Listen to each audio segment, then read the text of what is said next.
Stock market లో invest చేసి మీ డబ్బులు డబుల్ చేసుకోవాలనుకుంటున్నారా? సుందరరామిరెడ్డి గారి లైవ్ సెమినార్ కి అటెండ్ అవ్వండి.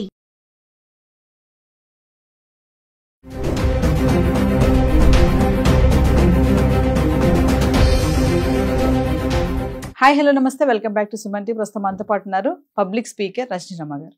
నమస్తే మ్యామ్. నమస్తే నవీన. మ్యామ్, ప్రెసెంట్ డేస్లో మనకు పనులన్నీ అయిపోయాక ఏదైనా కొంచెం టైం దొరికింది, ఇలా కూర్చుందాం అంటే, కూర్చొని మాట్లాడుకుందాం అంటే, ఆ టైంలో కూడా మన చేతిలో మొబైల్ ఉంటుంది. అవును, ఖచ్చితంగా మొబైల్ పట్టుకొని ఏదో చూసుకుంటున్నాం అనేసి ఇదే పని.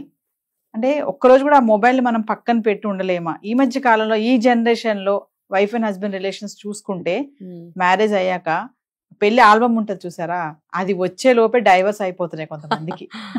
అంటే అక్కడ డిస్టర్బెన్స్ అనేది ఈ సోషల్ మీడియా, ఈ గ్యాడ్జెట్స్ వల్ల కూడా వస్తుంది. ఎంతమంది వైఫ్ అండ్ హస్బెండ్స్ అసలు మీరు అన్నట్టుగా ఒక వీడియోలో చెప్పారు, పడుకునే ముందు కాసేపు కూర్చొని మాట్లాడుకోవాలి అని. ఆ మాట్లాడుకునే టైం లేదు. అక్కడ కూడా హస్బెండ్ కానీ వైఫ్ కానీ, హస్బెండ్స్ అనొద్దు, మన వైఫ్స్ కూడా ఆగి తయారయ్యారు. ఆ టైంలో కూడా బెడ్ మీద కూర్చొని కూడా పడుకునే టైంలో ఆ 10, 11 అయినా కూడా ఆ మొబైల్ తోటే. మరొకసారి దీనికి చెక్ పెట్టే సూత్రాలు ఏం లేవంటారా? వైఫ్ అండ్ హస్బెండ్ రిలేషన్ అనేది ఎన్నో కారణాల వల్ల కూడా దెబ్బతింటుంది. మరి ఈ గ్యాడ్జెట్స్ వల్ల కూడా దెబ్బతింటుందా అంటే ఒకసారి దాని గురించి. మీరు ఎక్కడికో వెళ్ళిపోయారు. పెళ్లిపీటల మీద అబ్బాయి చేతిలో అమ్మాయి చేతిలో ఫోన్లు ఉండట్లేదా?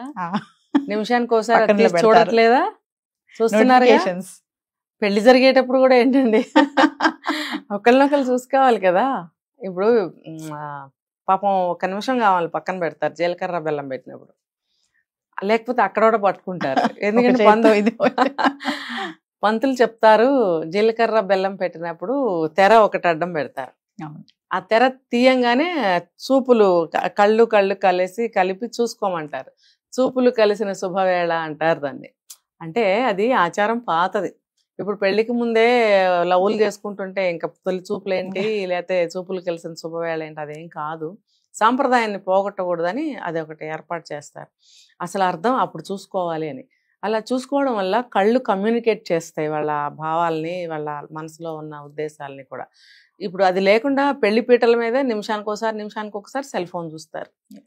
ఇంకా గట్టిగా మాట్లాడితే పెళ్లి కొడుకే ఫోన్లో డెకరేషన్ వాళ్ళతోటి, చుట్టాలు గనక వస్తుంటే లొకేషన్ పెట్టమని పెళ్లి కొడుకుకి ఫోన్ చేసి అడగడం లాంటి దరిద్రమైన పనులు కూడా జరుగుతున్నాయి. పక్కన ఎవరైనా చూసుకోవచ్చు కదా, పెళ్లి కొడుకే ఫోన్ చేస్తారు. చుట్టాలు అవనివ్వండి, ఫ్రెండ్స్ అవనివ్వండి, లేదా పెళ్లి కూతురు తరఫు వాళ్ళైతే ఆ అమ్మాయికి చేస్తూ ఉంటారు. ఇది అసలు ఎంత మాత్రం కరెక్ట్ కాదు. ఉంటారు కదా పక్కన, లేదంటే వెడ్డింగ్ కార్డ్స్ మీద నెంబర్స్ ఇస్తారు, ఫోన్ నెంబర్స్. ఆ నెంబర్కి ఫోన్ చేస్తే వేరే ఎవరి నెంబర్ అని ఇస్తే వాళ్ళు చూసుకుంటూ ఉంటారు. ఆ పని చేయరు, డైరెక్ట్గా వీళ్ళకే ఫోన్లు చేస్తారు, మా ఫ్రెండే కదా, మా సొంత చుట్టమే కదా అని చెప్పి. ఇంకొకటి ఏంటంటే వాళ్ళు కూడా నిమిషానికి ఒకసారి మెసేజ్లు వస్తున్నాయా వాటి కోసం వాట్సాప్లో ఓపెన్ చేసేసి చూస్తూ ఉంటారు. అంటే సరే పెళ్ళి అయిపోయిన తర్వాత కూడా ఇదే స్థితి. పెళ్లికి ముందు అంటే పెళ్ళి అయ్యే వరకు పోనీ మాటలు ఉండవు అనుకుందాం, పెళ్ళి అయిన దగ్గర నుంచి మాట్లాడుకోవచ్చుగా పోనీ. అప్పుడైనా ఫోన్ పక్కన పెట్టి పెళ్లి అయింది కాబట్టి, భార్యాభర్తలు అయ్యారు కాబట్టి ఏదన్నా మాట్లాడుకోవడానికి ట్రై చేయాలి. మాట్లాడరు. ఏంటంటే వీళ్ళకి మీడియా ద్వారానే మాటలు కూడా, ఇందులో ఏదైనా చూస్తారు దాని గురించి మాట్లాడుకుంటూ ఉంటారు. నేను చూశాను. ఆ ఫోన్లో చూడడము, చెప్పుకోవడం, నవ్వుకోవడము, లేదా కాసేపు ఫ్రెండ్స్ వస్తే కొంచెం ఎంటర్టైన్ చేస్తారు. ఇంకా వాళ్ళు ఎంతసేపు ఉండరు కదా, తర్వాత మళ్ళీ వీళ్ళలాగా. ఈ పద్ధతి అనేది పోవాలి. అంటే మీరు అన్నట్టుగా మేడం, మామూలుగా ఈ మొబైల్స్ లేకుండా ఒక గంట అయినా మనం ఉండగలుగుతామంటారా? ఉండలేము. అంటే అవసరం ఉంటేనే చూడాలి. మరి అందుకే చెప్పేది, ఇప్పుడు మీరు నేను ఉన్నాం, మన అవసరానికే చూస్తా ఉందండి. అదే పనిగా దాంట్లో వేరే ఏం చూడం. ప్రోగ్రామ్ కి సంబంధించినవి మీరు ఏమైనా నోటిఫికేషన్స్ పెడితే చూడడము, నేనేమైనా రిప్లై ఇవ్వాలంటే కూడా అంతవరకే కదా మనం చూస్తాము. అది అందరూ తెలుసుకోవాలి. అది మనకి అవసరాన్ని తీర్చే ఒక వరం, అది దేవత అని చెప్పుకోవాలి. అవసరాన్ని తీర్చే మంచి మనకి ప్రపంచాన్ని మన చేతిలో ఉంది అంటే నేనైతే దేవతా స్వరూపంగానే అనుకుంటాను. ఏది తెలియకపోయినా గబుక్కుని మనం అది చూసుకుంటే వెంటనే మన చేతిలో నాలెడ్జ్ పెడుతుంది. మరి అటువంటి దాన్ని మన అవసరానికి వాడుకోవాలి, కానీ అన్నెసరీగా పిచ్చి అన్ని చూడకూడదు. అవన్నీ చూస్తుంటే అవే వస్తూ ఉంటే అసలుది పోతుంది అనమాట.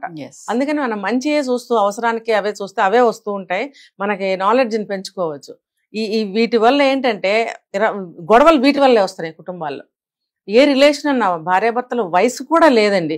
చిన్న పిల్లల దగ్గర నుంచి ముసలి వాళ్ళ వరకు వీటిల్లో పడిపోయారు. ఇప్పుడు తెలియనివి కూడా తెలుసుకుని మినిమం వాళ్ళకి ఎంతవరకు అవి వాట్సాప్లని మెసేజ్లని ఇంతవరకు ఫోటోలని ఇలాంటివి నేర్చుకుని వాళ్ళు కూడా అందులో మునిగిపోతున్నారు. మేడం ఈ మొబైల్స్ గ్యాడ్జెట్స్ వల్ల కూడా వైఫ్ అండ్ హస్బెండ్ మధ్యలో గొడవలు అవుతున్నాయంటే రీజన్స్ ఉన్నాయంటారు ఖచ్చితంగా. మీరు ఒక విషయం మర్చిపోతున్నారు.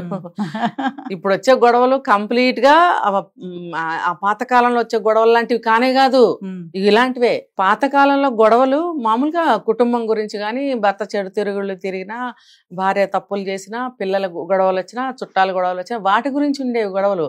ఇప్పుడేంటి ఖచ్చితంగా ఇది ఈ సెల్ ఫోన్ వల్లే వస్తున్నాయి గొడవలు. ఈ సెల్ ఫోన్ తోనే గొడవలు వస్తున్నాయి. ఏంటి ఒక కాసేపు కాదు, కొంచెం సేపు కాదు, 24 గంటలు ఫోన్లోనే ఉంటున్నారు పెద్దవాళ్ళు కూడా. నేను చెప్తున్నా, ప్రతి ఇంట్లో ఈ సమస్య ముఖ్యంగా ఆడవాళ్ళు ఎదుర్కొంటున్నారు మగవాళ్ళ గురించి. ఏం చేయాలి మరి మేము కూర్చుని ఖాళీగా అంటారు. ఏంటి ఏం చేయాలి, ఇంట్లో తిరగచ్చుగా, ఇంట్లో అటు ఇటు తిరగచ్చుగా, ఆడవాళ్ళు తిరగట్లేదా ఇంట్లో? ఆ పని ఈ పని ఈ పని ఆ పని తిరుగుతున్నారుగా, మీరెందుకు ఖాళీగా కూర్చోవాలి? ఇప్పుడు సాఫ్ట్వేర్ జాబ్స్ అయినా సరే అదే పనిగా చైర్లో కూర్చుంటే వాళ్ళు ఫ్యాట్ అయిపోవడము, వేరే వేరే హెల్త్ ప్రాబ్లమ్స్ రావడం జరుగుతున్నాయి కదా. ఎన్ని ప్రాబ్లమ్స్ వస్తున్నాయో అందరికీ తెలుసు. ఒక్కటి కాదు, ఒబేసిటీ ఏంటి, కొలెస్ట్రాల్ ఏంటి, ఇంకోటి ఏంటి, అసలు ఒళ్ళు బద్ధకం వచ్చేసి ఒళ్ళు పెరిగిపోయి ఐడిల్గా అయిపోతున్నారు. అసలు బుర్ర కూడా మందమైపోతుంది. ఇంకా వారు దేని మీద ఉండదు, ఆ సిస్టమ్ ఉంది, సిస్టమ్ పని చేసుకుంటూ ఉంటారు అంతే. ఇంకా లేగవరు, మధ్యలో ఫోన్ చూసుకుంటూ ఉంటారు. ఒకవేళ జాబ్ అవర్స్ అయిపోతే కూడా ఇంకా దీంట్లో వేరే ఎందుకంటే మాకు కొంచెం రిలీఫ్ కావాలి, రిలాక్సేషన్ కావాలి, ఎంటర్టైన్మెంట్ కావాలి అని మొదలు పెడతారు. అదేంటంటే రేగి చెట్టు కింద గుడ్డివాడు అని ఒక కథ ఉంది. ఒక చిన్న కథ చెప్తా. ఒక గుడ్డివాడు ఉన్నాడు. అందరూ బాగా తిరుగుతున్నారు, నవ్వుకుంటున్నారు, మాట్లాడుకుంటున్నారు, అటు వెళ్తున్నారు ఇటు వెళ్తున్నారు, మాటలు చెప్పుకుంటున్నారు, నవ్వుకుంటున్నారు. పాపం ఈ అబ్బాయికి ఏం కనపడదు. ఒక చోట కూర్చోబెడతారు. ఇది ఎప్పుడు పాతకాలం కదా కాబట్టి ఓ పక్కన కూర్చోబెడతారు. కూర్చోబెట్టినప్పుడు అతను ఏం చేయాలో తెలీదు, ఎవరి మాటలు వినపడవు. ఒక చోట కూర్చుంటే ఎక్కడో ఉంటారు వాళ్ళు నవ్వుకుంటున్నారా, తింటున్నారా, తాగుతున్నారా, తిరుగుతున్నారా, ఆడుకుంటున్నారా, పాపం ఈ అబ్బాయికి ఏమీ తెలియదు. అప్పుడు ఒకసారి చెప్పాడంట, నాకు ఏమీ తోచడం లేదు, నాకు ఏం మాటలు వినపడట్లేదు, ఏమి తెలియటం లేదు, మీరు అందరు ఎక్కడ ఉంటున్నారు అని అడిగితే వెటకారంగా అన్నమాట. వెటకారంగా ఏం చేశారు, ఆ ఒక వ్యక్తి నువ్వు ఒక పని చేయని చెప్పి తీసుకొచ్చి ఒక రేగి చెట్టు కింద కూర్చోబెట్టాడట. ఆ కొమ్మలు ఉంటాయి కదా, ముళ్ళుతో ఉంటాయి కదా, అది ఇట్లా గాలికి ఇట్లా కదిలినప్పుడల్లా కొంచెం ఇట్లా తగులుతుంది. కొంచెం దూరంగా కూర్చోబెట్టి ఉండొచ్చు, మరీ గీరుకుంటే రక్తం వస్తుంది కదా. జస్ట్ ఆ కొమ్మ తగిలేటట్టుగా కూర్చోబెట్టి అది గాలికి ఎప్పుడైతే ఇట్లా కొమ్మ కదులుతుందో అప్పుడు నీకు ఇట్లా టచ్ అయినప్పుడల్లా నువ్వు నవ్వుతూ ఉండు అని చెప్పారట. పాపం నిజమే అనుకుని, అమాయకత్వం అయిన రోజులు కదా, నిజమే అనుకుని గాలి వీచినప్పుడల్లా కొమ్మ కదిలి ఇట్లా రాచుకుని వెళ్ళినప్పుడల్లా ఓహో వీళ్ళందరూ ఎక్కడ నవ్వుకుంటున్నారు, ఏదో సరదాలో ఉన్నారంటే కనపడదు కదా అని చెప్పి తను కూడా నవ్వటం మొదలుపెట్టాడు.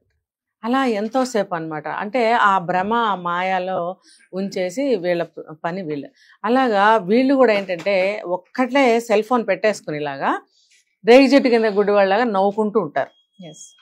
అంటే అక్కడ ఒక్కళ్ళే ఉన్నాను, నేను ఇవేవో చూసుకుంటూ నవ్వుకుంటున్నాను, ఇంకా కుటుంబం ఉంది, నేనేం మాయలో ఉన్నాను అని తెలుసుకో. అతను రేగి చెట్టు కింద కూర్చున్నాడంటే అతను గుడ్డివాడు కాబట్టి అది వేరే విషయం. నువ్వేంటి కాళ్ళు అన్నీ ఉన్నవాడివి, నువ్వు లెగవాలి, తిరగాలి, మాట్లాడాలి, ఇంట్లోకి ఏమైనా వస్తువు కావాలని అడగాలి, అవసరం లేకపోయినా అడగాలి, అంటే కొంచెం మాట్లాడటం, లేకపోతే మాట్లాడటం మర్చిపోతారు. ఇప్పటికే మన తెలుగు అంతరించిపోయింది. చాలా మందికి తెలుగు తెలీదు, వాళ్ళ రీజనల్ తెలుగు అనేది ఉంటుంది, ఏ స్టేట్ అయినా ఏ జిల్లా అయినా ఆ లాంగ్వేజ్ని మర్చిపోతున్నారు. ఏదోదో మాట్లాడేస్తుంటారు, మిక్స్ చేసేసి లాంగ్వేజ్ని, లేదంటే ఇంగ్లీష్లో మాట్లాడుకుంటారు. అలా మాట్లాడుతూ ఉంటే ఇంట్లో మన చెప్తారు పడికట్టు మాటలు అంటారు కదా, అంటే మన ఇంట్లో అలవాటు ఉన్న మాటలు, మన ప్రాంతానికి సంబంధించిన మాటలు ఉంటాయి. అవి మనం ఒకరితో ఒకరు మాట్లాడుకుంటూ ఉంటే ఆ మాటలు రిపీటెడ్గా తిరుగుతూ ఉంటే ఆ భాష బ్రతికి ఉంటుంది అనమాట. ఇంకొకటి ఏంటంటే మనం అలా మాట్లాడుకోవటం వల్ల మన ఫీలింగ్స్ని చాలా బాగా కన్వే చేయగలుగుతాం కూడా. అలా అనమాట. అది పోయింది. నేను చెప్పేది ఏంటంటే ఇలా ఇంట్లో తిరుగుతూ ఉండండి, ఏదో ఒకటి మాట్లాడుతూ ఉండండి, అప్పుడు ఇంట్లో వాళ్ళకి కమ్యూనికేషన్ బాగుంటుంది. ఇంకా చెప్పాలంటే వాళ్ళ రిలేషన్స్ బాగుంటాయి, ఏదైనా ఒక విషయం గురించి షేర్ చేసుకున్న వాళ్ళు అవుతారు. మరి ఒక పని ఏదైనా చెయ్యాలి అంటే షేర్ చేసుకోవటం ద్వారా మనం ఓకే అని ఒక డెసిషన్ తీసుకోవడానికి బాగుంటుంది, అన్ని విధాలా బాగుంటుంది. అంటే మనకి ఏదైనా సమయం దొరికింది అంటే కొంచెం మన వాళ్ళతో మాట్లాడాలి ఖచ్చితంగా. కూర్చొని. ఆ టైంలో కూడా మనం మొబైల్ పట్టుకుని ఆ, టైం దొరికింది కదా కాసేపు మొబైల్ చూద్దాం అనుకోకుండా దాన్ని కొంచెం పక్కన పడేస్తే ఉమ్, షేర్ చేసుకోవాలి. వైఫ్ అండ్ Share హస్బెండే గానీ అవును. పిల్లలతో గానీ పేరెంట్స్ గానీ ఎవరైనా సరే. అవును. ఇంకొకటి కాస్తంత ఖాళీ దొరికితే ప్రతి ఇంట్లో ఒక హాలో ఒక బాల్కనీ ఏడుస్తుంది కదా, కూర్చుని కాసేపు 2 నిమిషాలు ఏమంటారు నేచర్ని నేచర్ని కూడా మనం కొంచెం ఆస్వాదించాలి.